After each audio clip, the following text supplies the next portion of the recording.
You got into the safety business because you wanted to protect people, but somewhere along the way, the job started controlling your time, your schedule, your priorities, even your income potential. What if the expertise you've built over the years in the field can give you something more? More freedom, more control, more ownership of your future. I'm Sheldon Primus, the author of 7 Steps to Starting a Profitable Safety Consulting Business and the host of the Safety Consultant Podcast, with more than 350 episodes helping safety professionals become consultants and grow their career. Consulting changed my life. In fact, I'm a full-time RVer, and one consulting contract paid for my home I live in today. Now, I help safety professionals build their own consulting practice through bi-weekly coaching calls, accountability, and personal guidance. But this program isn't for everyone. Start with the Consultant Readiness Audit at sheldon.coach. What if everything we thought we knew about safety was just interference? From the host of the Rated R Safety Show and the founder of Safety FM comes the complete Signal Transmission Trilogy, now available in one powerful edition. Safety, in my opinion, the book that started the conversation. Safety Mutation, where the boundaries of culture, systems, and belief begin to break. And now, Safety Transmission, the final piece of the signal. For the first time, all 3 books are together in one volume. The Signal Transmission Trilogy, Complete Edition. This isn't just about compliance. It's about consciousness. It's about decoding the way we think, lead, and live, inside and outside the system. Whether you've been following the signal since the beginning or you're just now tuning in, this is the version to own. Search Signal Trilogy on Amazon or visit safetyfm.com to get your copy now.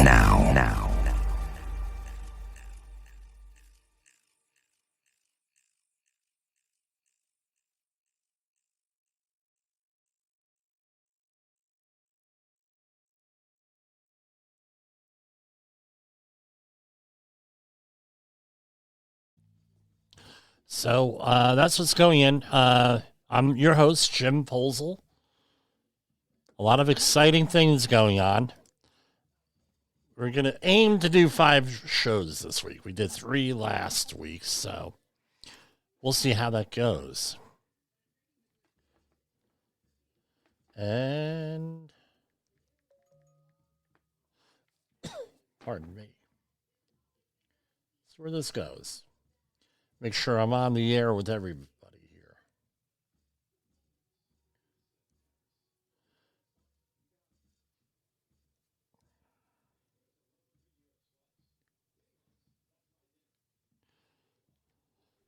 Four, 3, 2, 1, here we go. Hi, this is Jim from Safety Wars. Before we start the program, I want to make sure everyone understands that we often talk about OSHA and EPA citations, along with some other regulatory actions from other agencies, legal cases, and criminal activity. Everyone is innocent until proven guilty in a court of law. Proposed fines are exactly that, and they are often litigated, reduced, or vacated. We use available public records, news accounts, and press releases. We cannot warranty or guarantee the details of any of the stories we share, since we are not directly involved with these stories, at least not most of the time. Enjoy the show. This show is brought to you by Safety FM.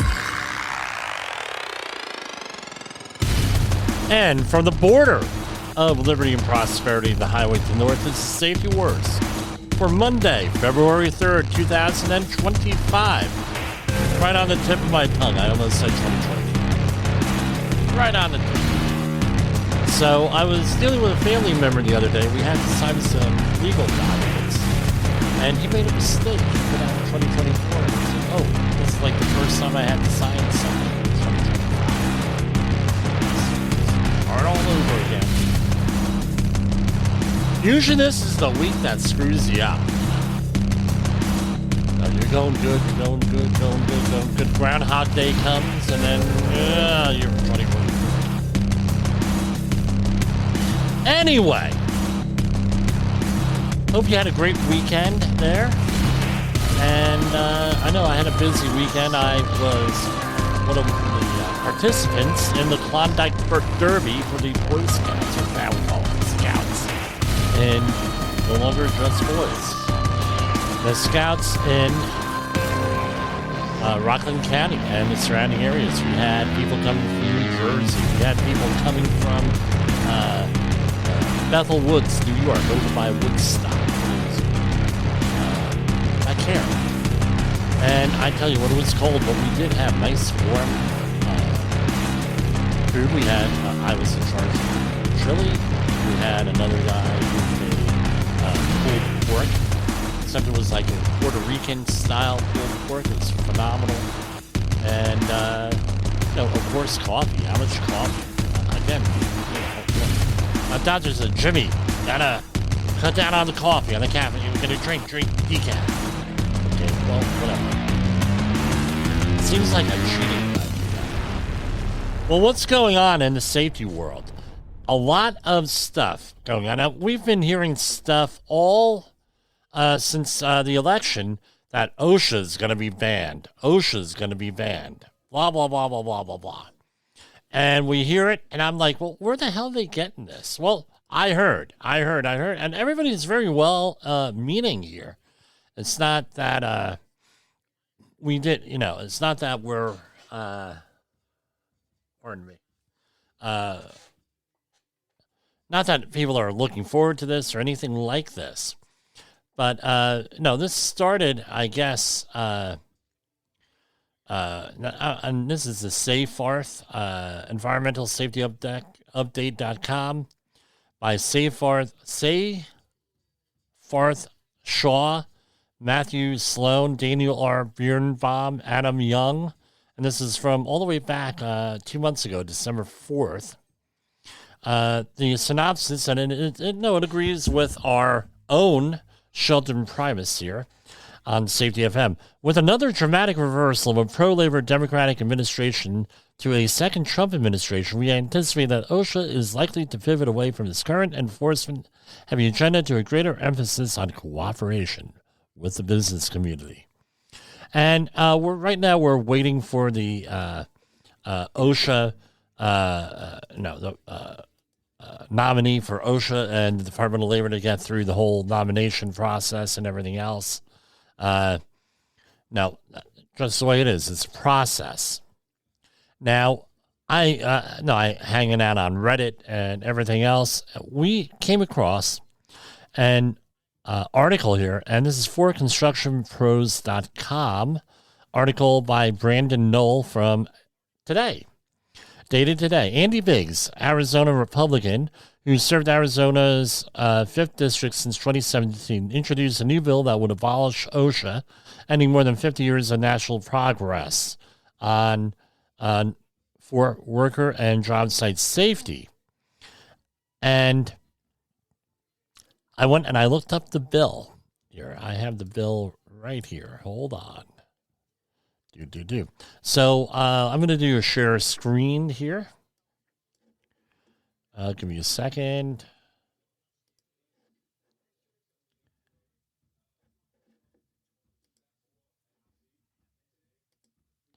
And this is the text of the bill. This is H.R. 86, the NOSHA Act. N-O-S-H-A. No, right? N-OSHA, or No OSHA Act. And this is the 119th Congress, which is the one that we're in. I signed up for alerts on this bill. It was introduced on 1/3/2025, which was the first day of the session, and it is in the House Education and the Workforce Committee. And the latest action is what was referred to the House Committee on Education and Workforce. And the actions that were here, this is right out of Congress.gov bill, and referred to the House, right? These are the actions. Let me see if I could zoom in and introduce the House, right? Refer to the House Commission. Now, this is like, let's see, he was elected in 2016, so it's 2017, 2019, 2021, 2023, and this is like the fifth incarnation of this bill. And it's gone nowhere, went nowhere in the last Trump administration, went obviously nowhere with Biden, and yet to be determined what's going to happen here. I don't see this happening, to be honest with you. But again, it's in the news, it's safety in the news. That's what we discuss. That's what we have here. So here's the text of the bill, H.R. 86, to abolish the Occupational Safety and Health Administration and for other purposes. The House of Representatives, January 3rd, 2025. Mr. Biggs of Arizona introduced the following bill, which was referred to the Committee on Education and Workforce. A bill to abolish OSHA and for other purposes, being enacted by the Senate and House of Representatives of the United States of America and Congress assembled. Section 1, short title. The act may be cited as Nullify Occupational Safety and Health Administration Act, or OSHA, and Section 2 in general. The Occupational Safety and Health Act of 1970 is repealed. The Occupational Safety and Health Administration is abolished. Now, I did some research here with everything. So what happened is, we're able to go and share this tab. So here we have right off of, he's in Arizona, right? And he's quoted with a couple of articles where, what are they? I can't share them because they are copyrighted, so I'm not going to display them. I'll just read them off here. And as part of the media release regarding the new bill, H.R. 86 OSHA, which the law blah, blah, blah, is quoted. Right, so he is quoted as saying, OSHA's existence is yet another example of the federal government creating agencies to address issues that are more appropriately handled by state governments and private employers. Despite this rationale, the bill itself lacks any further language should address states, require states to adopt their own set of safety rules, blah, blah, blah, blah, blah. Now, this is what, this article is from the constructionpros.com. It mentions different conflicts of interest between DOGE, Department of Government Efficiency under Elon Musk gets involved with this or anything else, like he did with the EPA, which we'll talk about earlier. We'll talk about later on. But I did a little bit of searching here. I said, well, how is Arizona, all right, how do they manage this? So Arizona is under a state plan. It's called the Industrial Commission of Arizona, ICA, and Arizona Division of Occupational Safety and Health, ADOSH. Right, the Arizona State Plan applies to all private sector employee workplaces, and they've had it from certified, right, initial approval in 74, state plan certification in 81, final approval in 1985. So the Arizona State Plan applies to all private sector workplaces in the state with the following exceptions. Maritime, I don't know how much, maybe, do they have a lake there? Big one? I forget offhand. I guess, a big lake over there. I've been over it several times. South of Vegas there.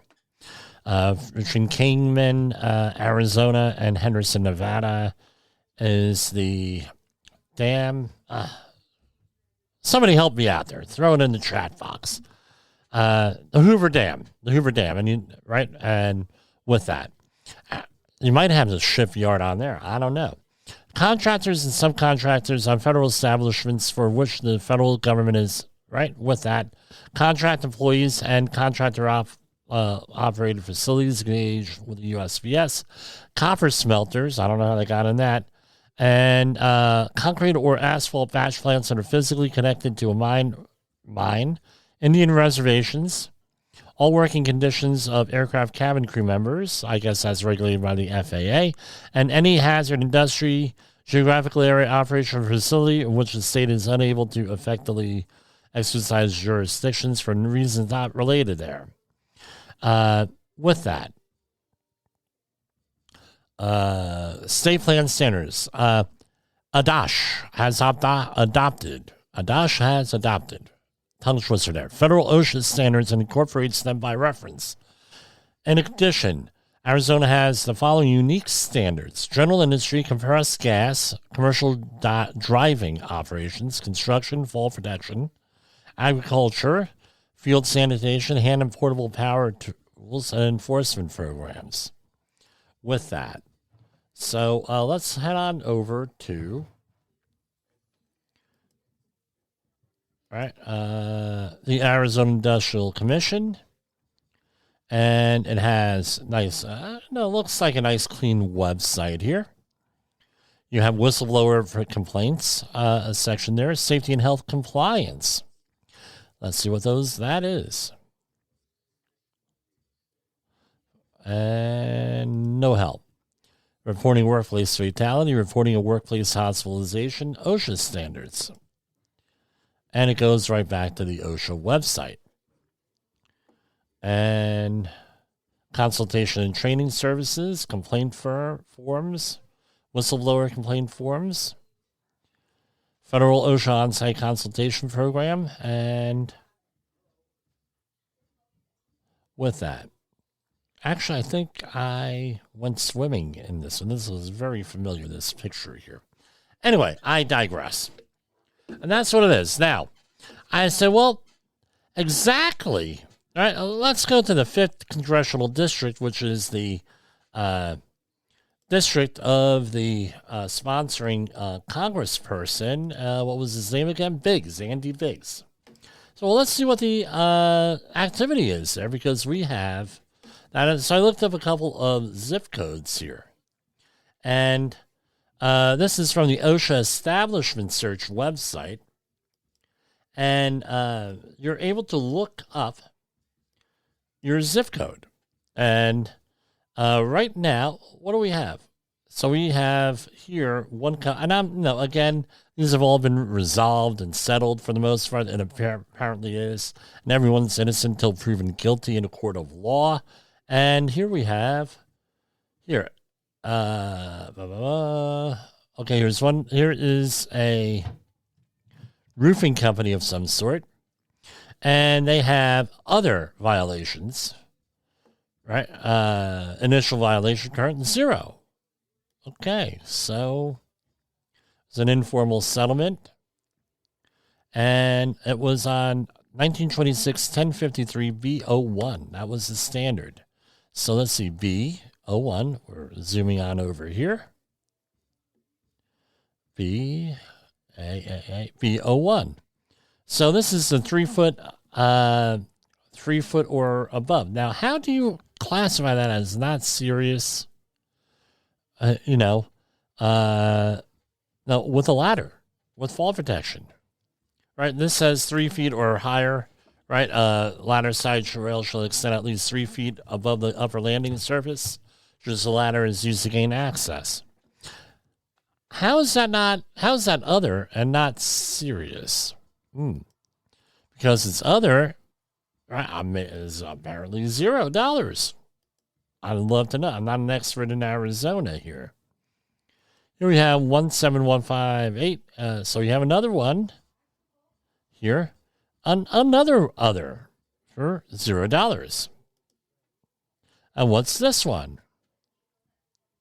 Housekeeping. Something to do with housekeeping. 1926 is a construction site 0025A. 055A. During the course of construction, alteration or repairs from and scrap lumber for trimming nails and other debris shall be kept cleared from the work area, passages, and stairs in and around buildings and other structures. With that. So what's going on in Arizona? Let's pick another one here. I'm just picking them at random. Here we have 3 of them from another contractor. This is a construction company. Oh, they have one. Serious. $7,813. What do we got on there? Ladders, B13. So 1926, 1053, B13. Let's go on down here. Top 7 step ladder shall not be used as a step. $7,500 fine. Okay. Not a lot of real activity going on in a lot of these things here. Going all the way back to 2021, some of these. Town of Queen Creek Fleet Department. Okay. And this was not updated. Still open, probably, right? There's another contractor. $161,323. What did they do? Willful violation. 1926-0652. Okay, so for a willful violation, requirements for protective systems, let's click on that. This is an excavation. Probably if I did a deeper dive, this likely had a fatality or massive injury or other catastrophic thing. So what's my point here in doing this? I'm trying to add some context into what's going on here, why someone would support the repealment of OSHA. And I think what it is he feels that Arizona has its own OSHA. Right? I'm speculating here, but I don't think I'm speculating too much. I'm drawing an inference. No.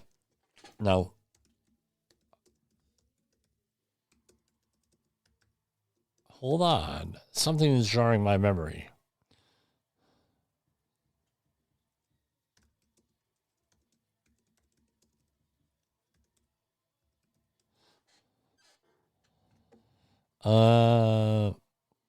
Okay, here it is. This is a little bit context here.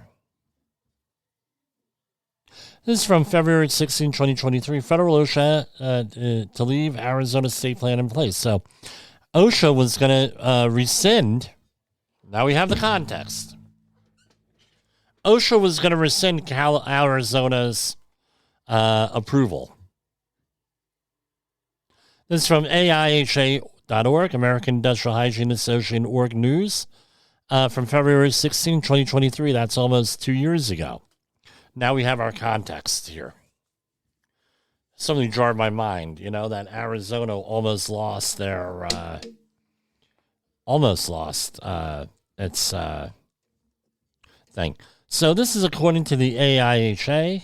In April 2022, OSHA announced that it began the process of revoking Arizona's state plan due to nearly a decade-long pattern of failures to adopt and enforce standards and enforcement policies at least as effective as those of federal OSHA. The agency proposal cited concerns in the state plan that failed to adopt national emphasis programs, COVID-19 healthcare, blah, blah, blah, blah, blah.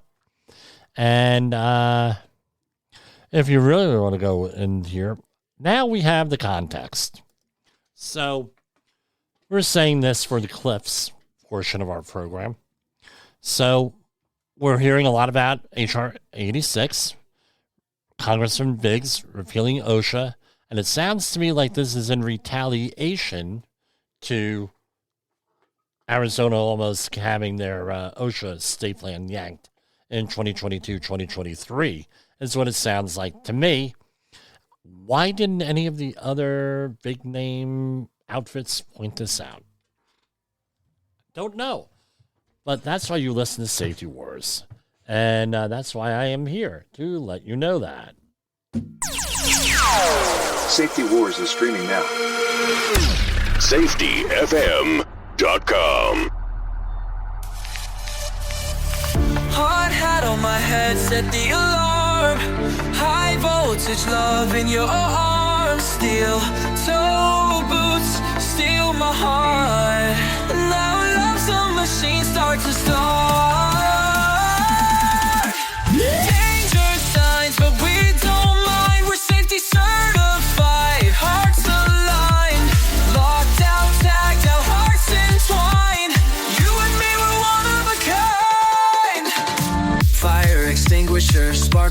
desire. Emergency exits, this love's on fire. Hard hat area, yeah, we comply. Our love's as strong as reinforced supply. Our love's like gears, it turns so true. Turbines of passion spinning with you. Mechanical love is built to last. Safety first, romance moving fast. Danger signs, but we don't mind. We're safety certified, hearts aligned. Locked out, tagged out, hearts entwined. You and me, we're one of a kind. Worksite romance, it's OSHA approved. Love that's steady, never misused. Red tape barriers can't keep us apart. Love evolves, safety from the start. Danger signs, but we don't mind. We're safety certified, hearts aligned. Locked out, tagged out, hearts entwined. You and me, we're one of a kind.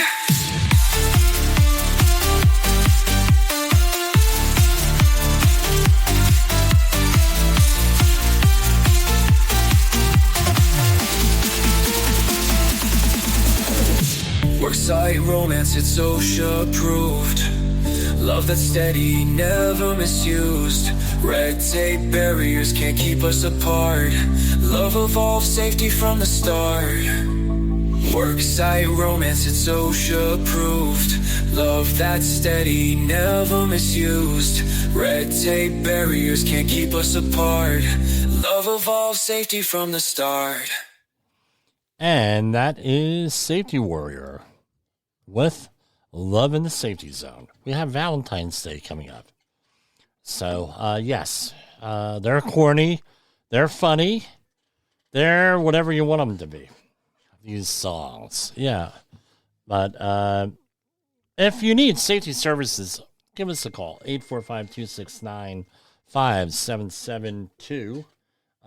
And no, that's what's going on with that. Hold on. All right. Yeah. People having issues with TV apps tonight. So, where were we? A lot of stuff going on today with the EPA. So we haven't gotten into EPA news. So I think we added a lot of on the first segment. I think we added a lot of context here with OSHA, where OSHA was going to deny them the plan, deny their approval, and I think this is just retaliation here with this. And I think it might have been initial retaliation with the Biden administration when the bill was first proposed. It sounds like something going on in the background here with that. So, all right. But why none of these other outfits pick up on this? I don't know. I know that's why we're here. That's the advantage here with that. All right. So we're clearing things out. EPA. And we'll come on back to the OSHA, I think, a little bit later on. So let's do a share screen here.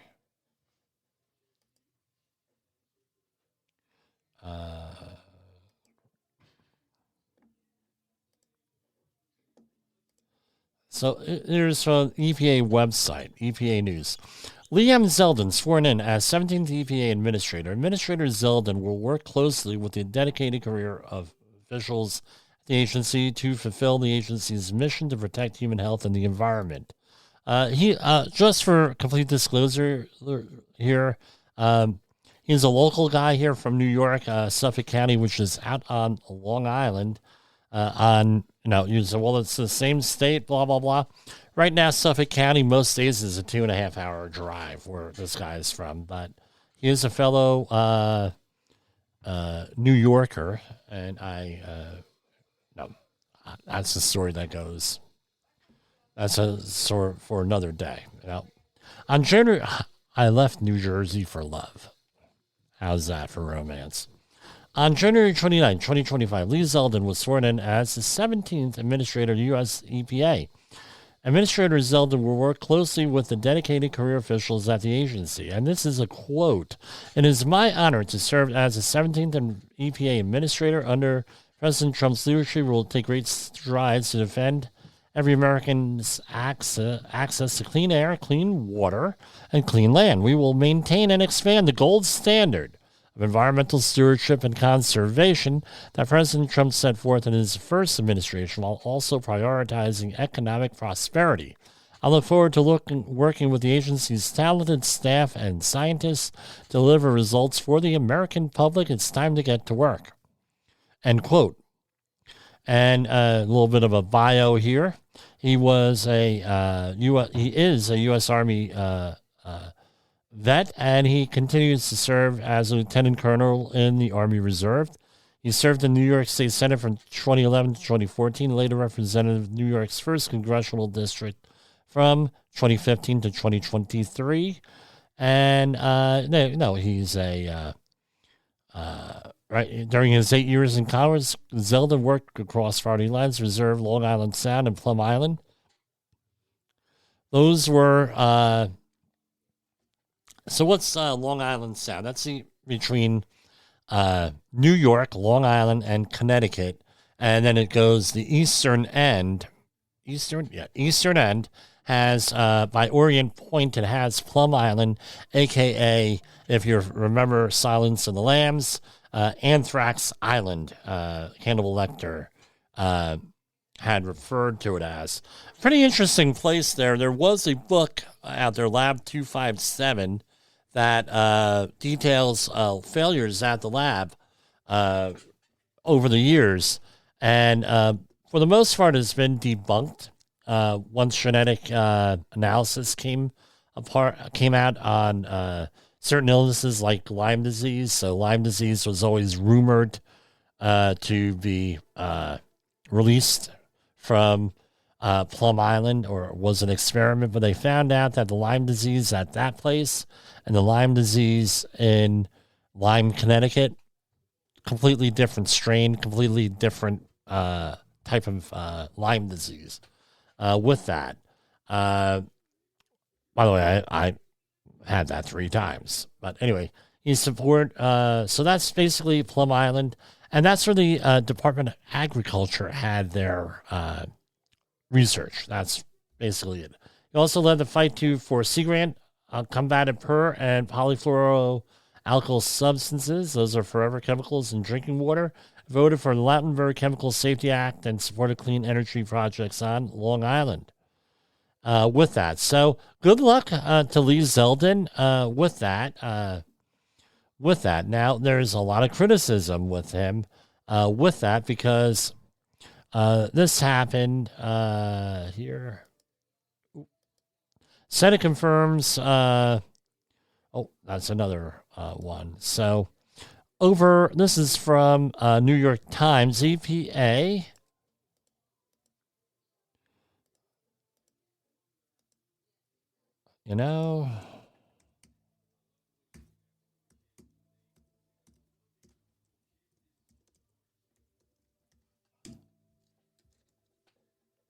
Hold on. I'm sorry, folks, but we're reading all of this off of a computer. Here, EPA tells more than 1,000 they could be fired immediately.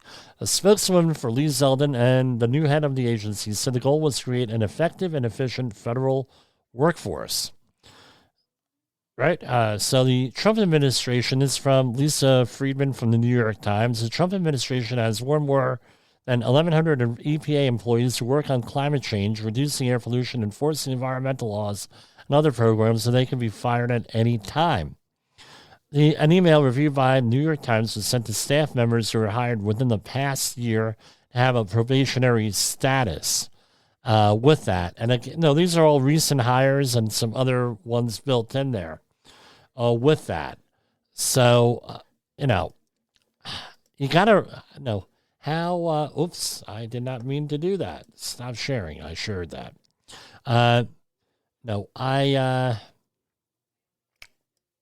Now, I don't know what to say on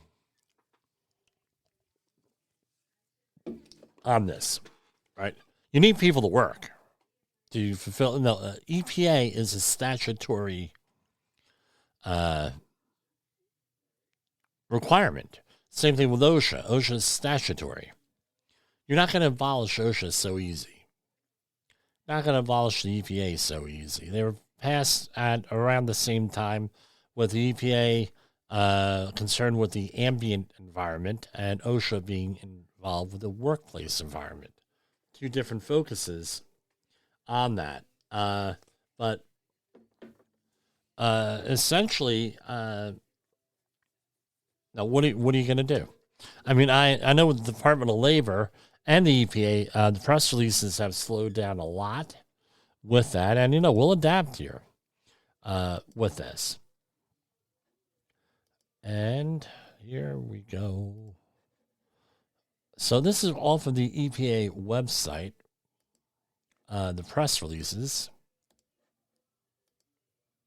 EPA Administrator Lee Zeldin visits East Palestine, Ohio. That was today with Vice President J.D. Vance to mark a 2-year anniversary.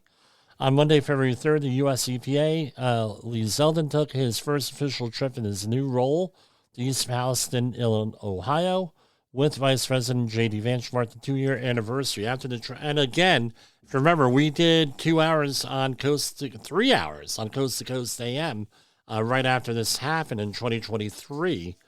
Commentary on that, so go and look that up. After the tragic train derailment in East Palestine, Ohio, ravaged with toxic chemicals, the local community needed strong leaders to fight for them.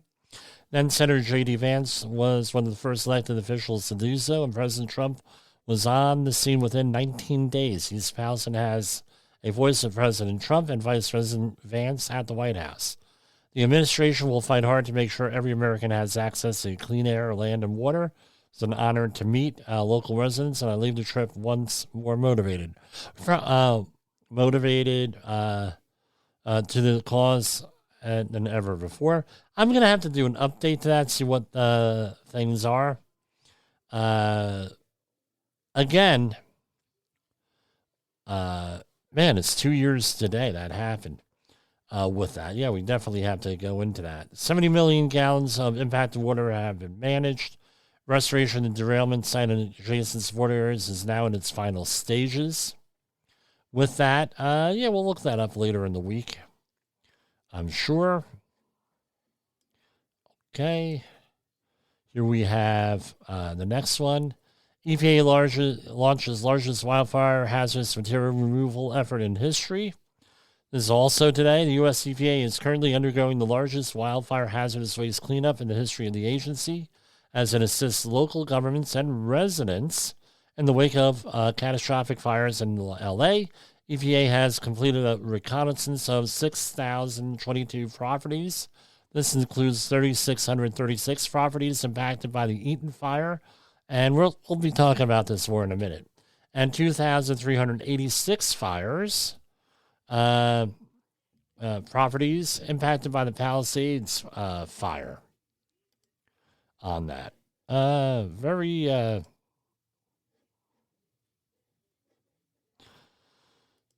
Very frustrating. Currently, there are 1,050 response personnel in the field, up from 478 at the end of last week, and with an additional 280 mobilized in today.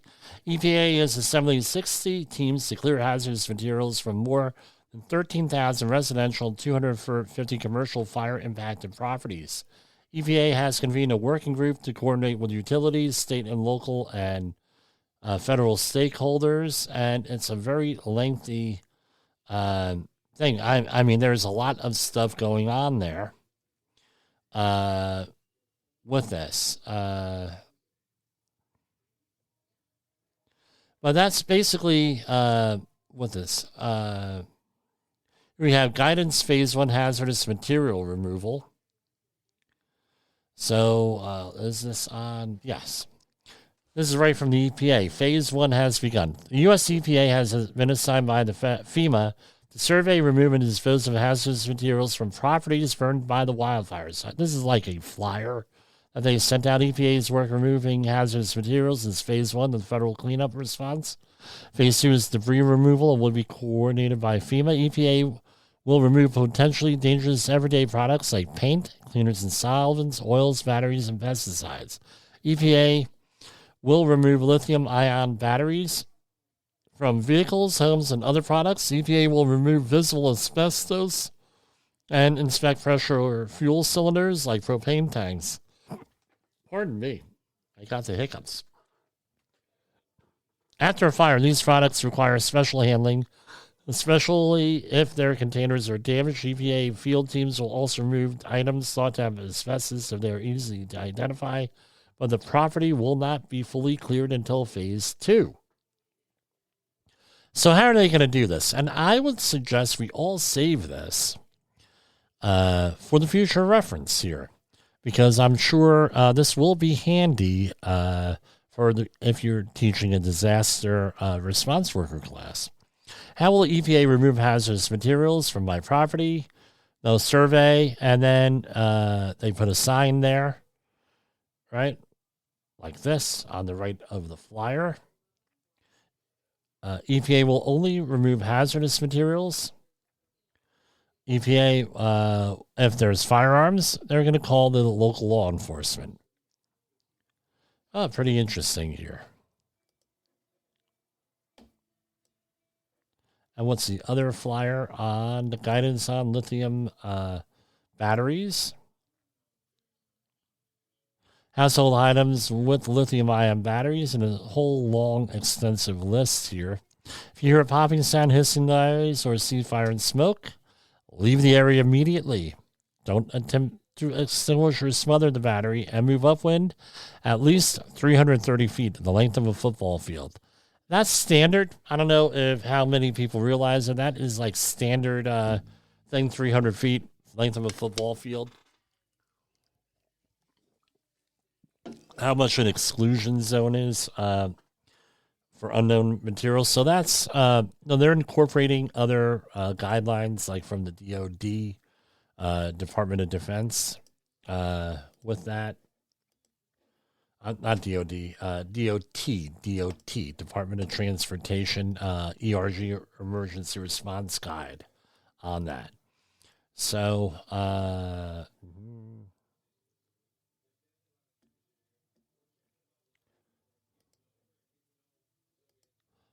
right. Not going to talk about that.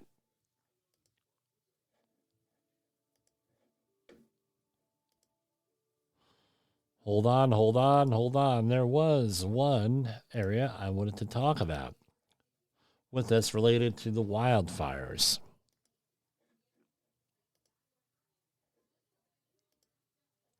All right. So we're going to share again. Hold on. With this. Yes, I did show prep today. It's an incredible experience. Doing actual show prep. The Los Angeles Fire Department, right, is, again, this is, you say, why are we doing this again? Because we have some important information here. These are, and I'm not going to release their names again. You can go to lafd.org/fire-commission.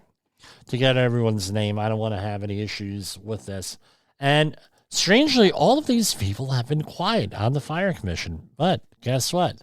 That is not going to stay true, because we have more information here.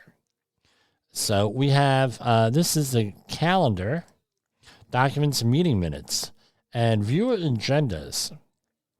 And they canceled the 1/21/2025 meeting, 1/21/20. I wonder why.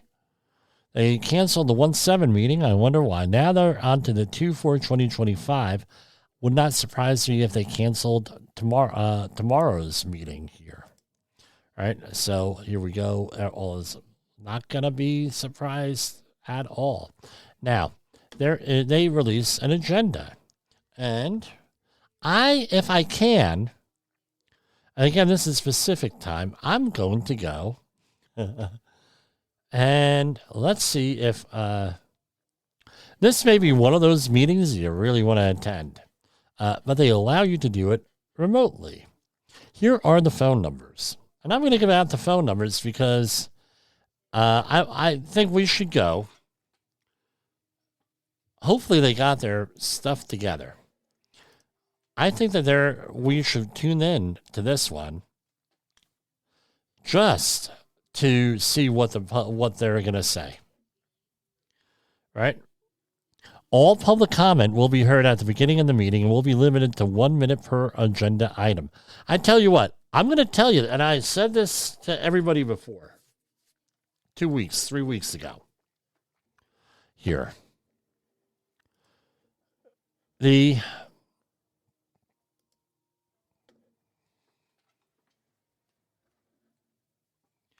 is what I need you to do, right? Or your community, your family, whoever it is.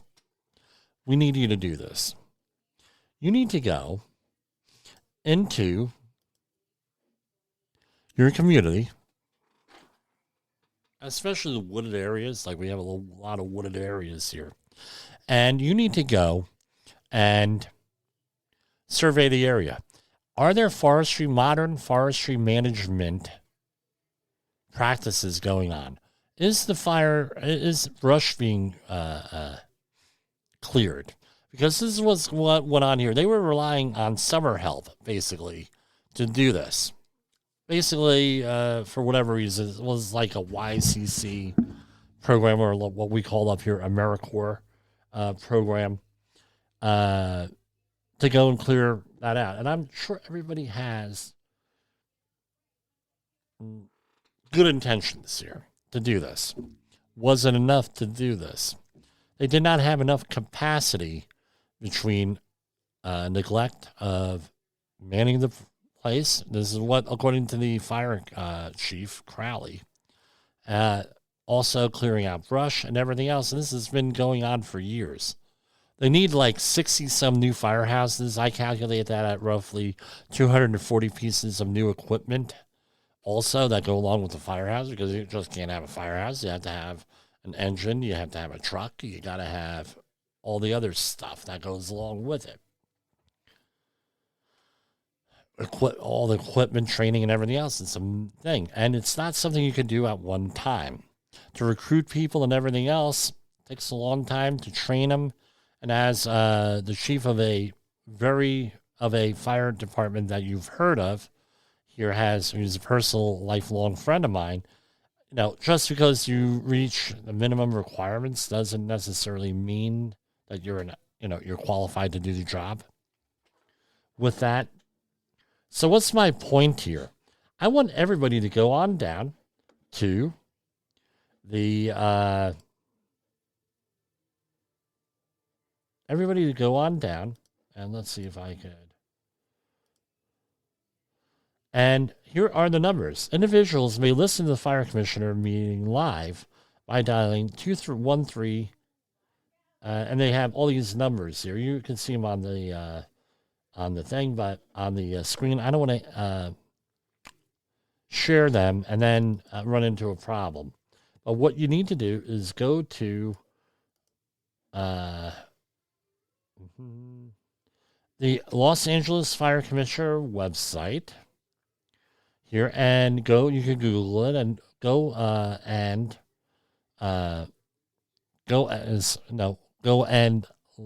listen in. I tell you, this is going to be a news conference for the ages. This is going to be a public meeting for the ages, one of those. So if you could tune in with them, go on to their website and look it up here, or if you're in the neighborhood, maybe you could go there. And the meeting is at 12 p.m. Eastern, 12 p.m. Eastern time, 9 a.m. Pacific time tomorrow. And they have a whole series of phone numbers here. I'm not going to give them out in case they're wrong. And, then you call an old lady in the middle of the day. What's going on? No, not good. Again, go around to your local fire commission and say, hey, do we have this situation in our community? What the hell are you going to do about it? Because this, do you have enough equipment? Do you have enough training? Are you actually clearing brush? Do we have the capacity? Can't anything like this happen here? That's where the question is. That's where we got to learn for that. Let's go to our next commercial break here, and we'll be back. I don't know if we'll put on more music. We're getting close to the end here, so... In the professional safety community, communication and planning are just a few keys to your program's success. The question many practitioners have is, where do I start? Dr. Jay Allen, the creator of the Safety FM platform and host of the Rated R Safety Show, has built a global foundation to help you along the way. Go to safetyfm.com and listen to some of the industry's best and most involved professionals, including Blaine Hoffman with the Safety Pro, Sam Goodman with the Hop Nerd, Sheldon Primus with the Safety Consultant, Jim Pozell with Safety Wars, Emily Elrod with Unapologetically Bold, and many others. As individuals, we can do great things, but as a team, we become amazing. Dial into safetyfm.com today and surround yourself with a powerful force of knowledge and support.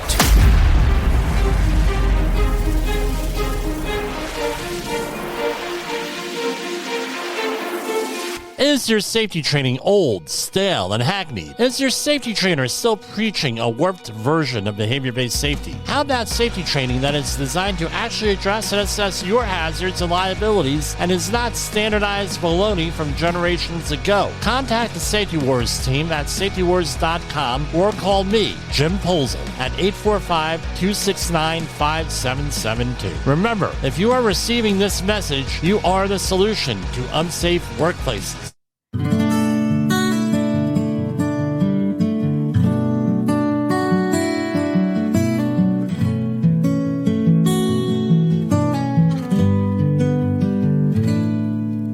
Cities burning, skies are crying.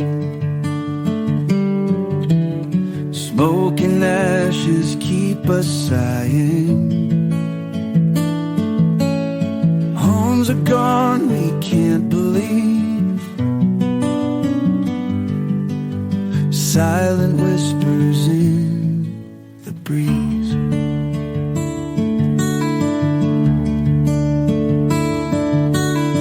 Winds are howling, fires fierce. Fear and worry, hearts are pierced. Families running, nowhere to hide. Desperation on every side. Flames of Los Angeles lighting the night. Tears of sorrow in the fearsome fight. Lives are shattered, dreams ablaze. In the city's fiery haze,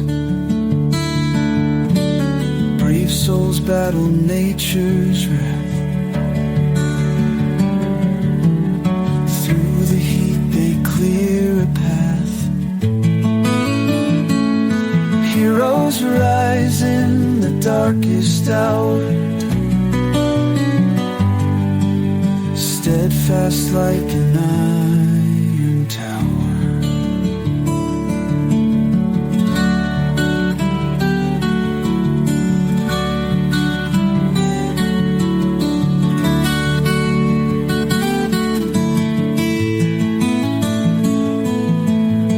Lifeline severed, hope runs thin. Amidst the smoke we're finding kin. Strength in numbers pushing through. Together we will see this through. Flames of Los Angeles lighting the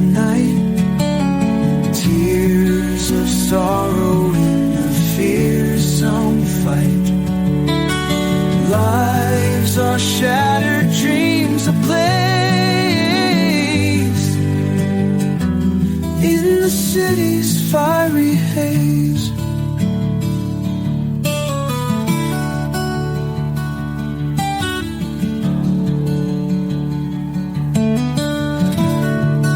OSHA recordables, catastrophic losses, environmental disasters. You want answers? So do I. This is Jim Posel with Safety Wars. That's my daddy. So we have some other things we want to share with you here. Apparently all the fires, I failed to mention this, have been contained in this area with this. But again, obscure government websites out there we're going to check back on.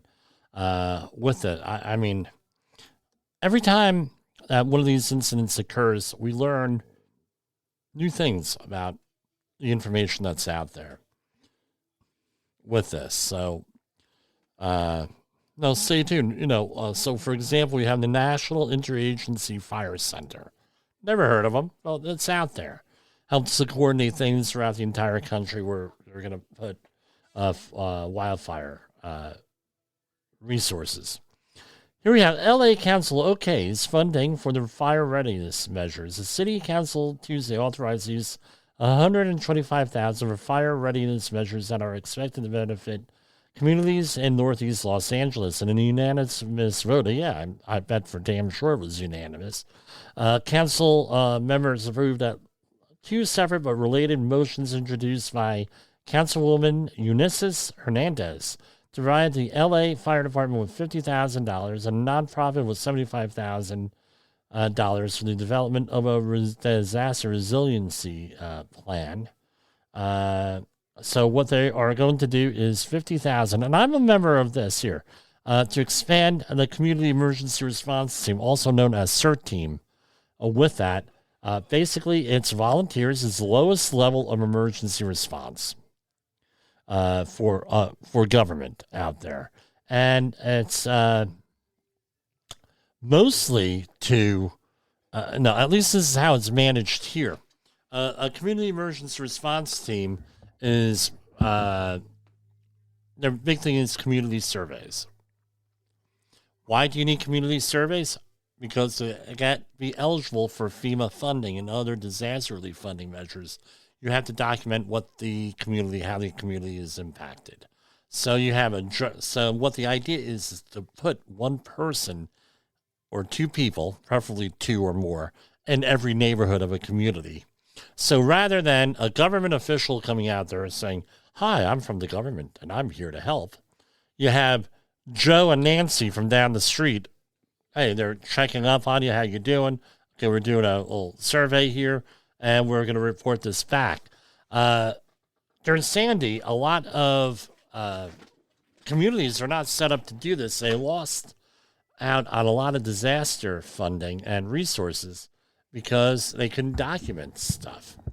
So this is a good program. I'm glad to see that they're promoting it with that. I mean, it's a good thing, positive thing overall with that.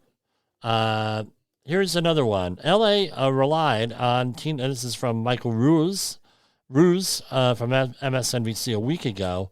LA Fire Chief Kristen Crowley warned board members in writing 2 years ago that her department needed to create a pair of fully staffed crews dedicated to clearing brush and maintaining wildfire lines to bolster the part-time team it had, consisting mostly of young volunteers. But despite her plea for funding, the city council authorized only a fraction of it and hiring stalled, caught up in the red tape of the LA bureaucracy, according to a new report. And the report is in Washington Post. Here you can go and look it up yourself, detailing the memo. There's a memo. Again, when she did her interview with Fox News, she had all the memos sitting right out there, and they zoomed in on them. This is from 23 hours ago. Officials declare California wildfires contained as they begin the long task of recovery. I tell you what, this looks like a war zone.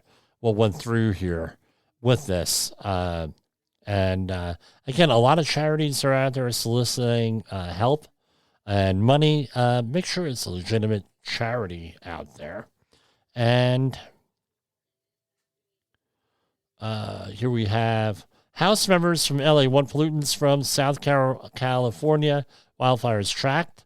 I'd hate to say this, but they probably should have been doing this like 3 weeks ago with this. And we did review on this show the ambient air quality, the NAAQS levels of everything but lead.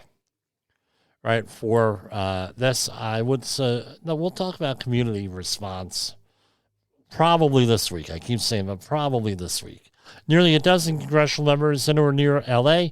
are asking the federal government to launch a joint task force to monitor harmful pollutants that have resulted in recent wildfires to track potential impact on Southern California representatives.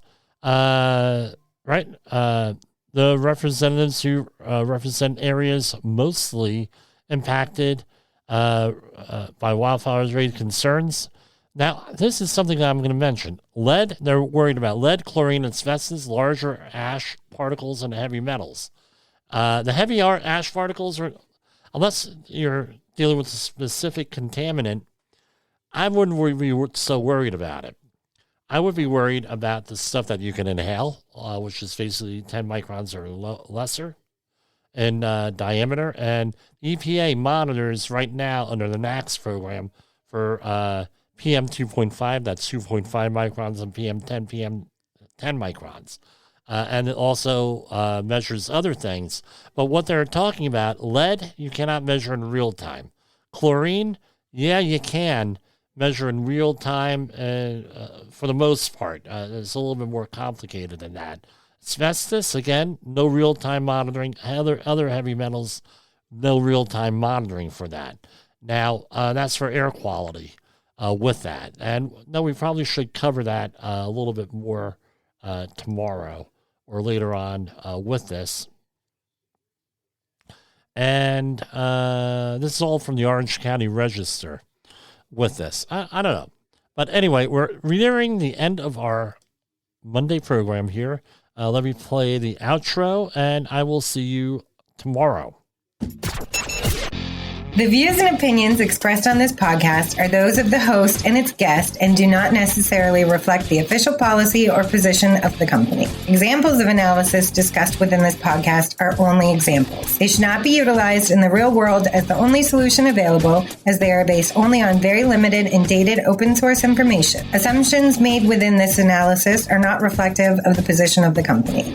No part of this podcast may be reproduced, stored in a retrieval system, or transmitted in any form or by any means, mechanical, electronic, recording, or otherwise, without prior written permission of the creator of the podcast, Jay Allen.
You got into the safety business because you wanted to protect people, but somewhere along the way the job started controlling your time, your schedule, your priorities, even your income potential.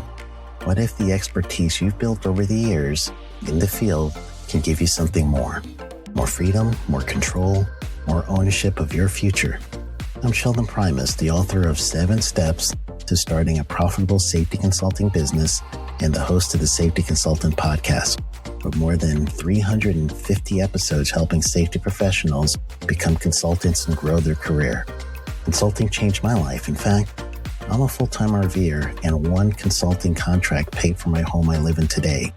Now, I help safety professionals build their own consulting practice through bi-weekly coaching calls, accountability, and personal guidance. But this program isn't for everyone. Start with the Consultant Readiness Audit at sheldon.coach. What if everything we thought we knew about safety was just interference? From the host of the Rated R Safety Show and the founder of Safety FM comes the complete Signal Transmission Trilogy, now available in one powerful edition. Safety, in my opinion, the book that started the conversation. Safety Mutation, where the boundaries of culture, systems, and belief begin to break. And now, Safety Transmission, the final piece of the signal. For the first time, all 3 books are together in one volume. The Signal Transmission Trilogy, Complete Edition. This isn't just about compliance. It's about consciousness. It's about decoding the way we think, lead, and live, inside and outside the system. Whether you've been following the signal since the beginning or you're just now tuning in, this is the version to own. Search Signal Trilogy on Amazon or visit safetyfm.com to get your copy now.